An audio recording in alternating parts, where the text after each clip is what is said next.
வணக்கம் நண்பர்களே, எல்லாரும் எப்படி இருக்கீங்க? நல்லா இருக்கீங்களா? இன்னைக்கு நான் எங்க இருக்கேன் அப்படின்னு பார்த்தீங்கன்னா, திருச்சி மாநகரில் அமைந்திருக்கும் காவேரி ஆற்றின் ஆற்றங்கரையில் அமைந்திருக்கும் ஒரு மிகப்பெரிய சிவன் கோயில்ல தான் இருக்கேன்.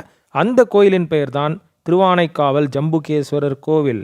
இப்போ இந்த வீடியோல நான் சொல்லப் போறது, இந்த கோயிலோட சிறப்புகள் என்ன மற்றும் இந்த கோயிலோட வரலாறு என்ன அப்படின்றத பத்தி ரொம்ப தெள்ளத் தெளிவா இந்த வீடியோல நான் விளக்கப் போறேன். ரொம்ப இன்ட்ரெஸ்டிங்கா இருக்க போகுது. அதனால வீடியோவை ஸ்கிப் பண்ணாம கடைசி வரைக்கும் பாருங்க நண்பர்களே. இந்த திருவானைக்கோவில் ஜம்புகேஸ்வரர் கோயிலுக்கு இன்னொரு பேரும் இருக்குங்க. பாடல் பெற்ற தலம் அப்படின்ற மாதிரி சொல்லுவாங்க. இதுக்கு முக்கியமான காரணமே என்ன அப்படின்னு பார்த்தீங்கன்னா, அப்பர், திருஞான சம்பந்தர், சுந்தரர், அருணகிரிநாதர் மற்றும் தாயுமானவர் இவர்களால் பாடல் பெற்றதால இந்த தலத்துக்கு பாடல் பெற்ற தலம் அப்படின்ற ஒரு சிறப்பான பெயரும் உண்டு.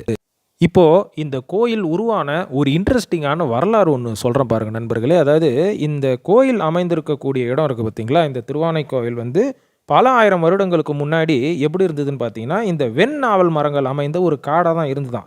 ஸோ இந்த காட்டில் பராமரிக்கப்படாத ஒரு சின்ன சிவலிங்கமும் அங்கே இருந்திருக்குது.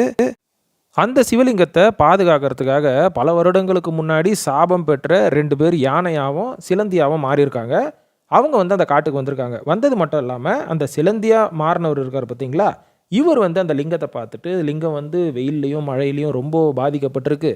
ஸோ இனிமேல் வந்து நம்ம வந்ததுக்கப்புறம் இந்த மாதிரி பாதிப்பு அந்த சிவலிங்கத்துக்கு இருக்கக்கூடாதுன்னு அந்த சிலந்தியால் அந்த கோயிலோட, அதாவது அந்த கோயிலுன்றதோட அந்த சிவலிங்கத்தை வந்து வெயிலில் இருந்தும் மழையில இருந்தும் பாதுகாக்கிற அளவுக்கு அந்த சிலந்தி வந்து ஃபுல்லாக அந்த சிலந்தி வலையை பின்னிடுச்சான்.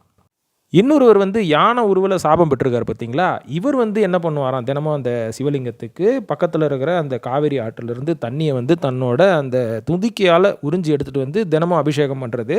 அந்த மாதிரி அபிஷேகம் பண்ணும் போது அந்த சிலந்தியால் கட்டப்பட்ட அந்த சிவலிங்கத்துக்கு மேலே பாதுகாப்பாக இருக்கக்கூடிய அந்த சிலந்தியை அந்த சிலந்தி வலையை பார்த்த உடனே அந்த யானைக்கு தினமும் ஒரே கோபமா, என்ன நான் பாட்டுக்கு வந்து சிவலிங்கத்தை சுத்தப்படுத்துறதுக்கு காவேரி ஆற்றிலிருந்து தண்ணியை கஷ்டப்பட்டு என்னோட துதிக்கையில் எடுத்துகிட்டு வந்து இங்கே அபிஷேகம் பண்ணுறேன், இவர் என்னென்னா ஈஸியாக வந்து சிலந்தி வலையை போட்டு அந்த சிவலிங்கத்தை பாழ்படுத்துறியா அப்படின்ற மாதிரி 2 பேருக்கும் ஒரே பிரச்சனை. அதனால் துதிக்கையில் எடுத்துகிட்டு வந்த தண்ணியை, மிச்சம் இருக்கிற தண்ணியை அந்த சிலந்தி வலையில் போட்டு சிலந்தி வலையை வந்து டெய்லி காலி பண்ணுறது தான் நம்ம யானையோட ஒரு வேலையாக போயிடுச்சான். இதனால் என்ன ஆச்சுன்னு பார்த்தீங்கன்னா, சிலந்திக்கும் யானைக்கும் மிகப்பெரிய தகராறு ஆகிட்டு இருக்குது.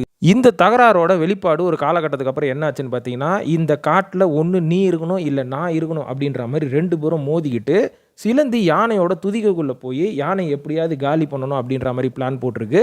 2 பேருக்கும் நடந்த பிரச்சனையில் 2 பேருமே இறந்துட்டுருக்குறாங்க. இது இறந்ததுக்கப்புறமா இவங்களோட அந்த பக்தியை பார்த்த சிவபெருமான் வந்து இவங்க 2 பேருக்கும் மோட்சம் கொடுத்து 2 பேருக்கும் பிறவி பலனை கொடுத்துருக்கிறாரு.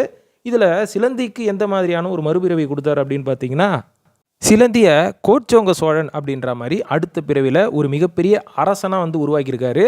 இந்த அரசன் தான் இந்த ஜம்புகேஸ்வரர் கோயிலை வந்து கட்டியிருக்காரு அப்படின்ற மாதிரி வரலாறு சொல்லுது.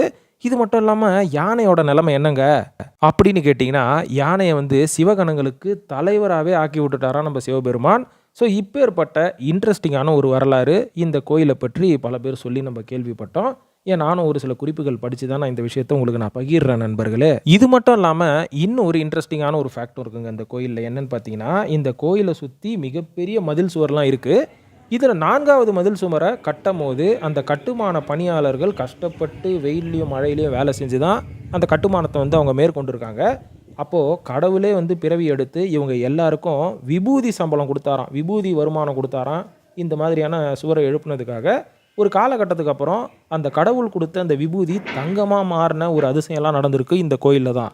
இப்பேற்பட்ட அதிசயங்கள் இருந்த இந்த கோயிலுக்கு நீங்கள் வரணும், எங்கே இருந்தாலும் தமிழ்நாட்டிலையா சரி, நீங்கள் இந்தியாவில் எங்கேருந்து வரணும்னா நீங்கள் திருச்சிக்கு வந்துடுங்க. திருச்சிக்கு வந்துட்டு நீங்கள் ஸ்ரீரங்கத்துக்கு எப்படி இருந்தாலும் நீங்கள் போவீங்க. ஸ்ரீரங்கத்திலேருந்து கிட்டத்தட்ட ஒரு 1 கிலோமீட்டர் தூரத்தில் தான் திருவானைக்கோயில் ஜம்புகேஸ்வரர் ஆலயமும் அமைஞ்சிருக்கு. அதனால் மறக்காமல் திருச்சிக்கு வந்தீங்கன்னா இந்த திருத்தலத்தை வழிபடுங்க. உங்களுக்கு வாழ்க்கையில் எப்பேற்பட்ட பிரச்சனைகள், எந்த மாதிரியான மன கஷ்டங்கள் இருந்தாலும் இந்த கோயிலுக்கு வந்தால் தீந்துரும் அப்படின்ற மாதிரி ஒரு மிகப்பெரிய நம்பிக்கை பக்தர்களுக்கு உண்டு. இது மட்டும் இல்லாமல் இந்த கோயிலில் ஏகப்பட்ட புராண வரலாறுலாம் இருக்குங்க. இதெல்லாம் தெரிஞ்சுக்கணுன்னா இந்த கோயிலே ஏகப்பட்ட கல்வெட்டுகள் இருக்குது. ஸோ அந்த கல்வெட்டுகளை படித்து நீங்கள் மீதி இருக்கிற வரலாற்று இன்ட்ரெஸ்டிங்கான நிறைய சிறப்பான விஷயங்களை வந்து நீங்கள் தெரிஞ்சுக்கலாம். அடுத்த வீடியோவில் இன்னும் இன்ட்ரெஸ்டிங்கான விஷயங்களை பற்றி பேசுவோம் நண்பர்கள்.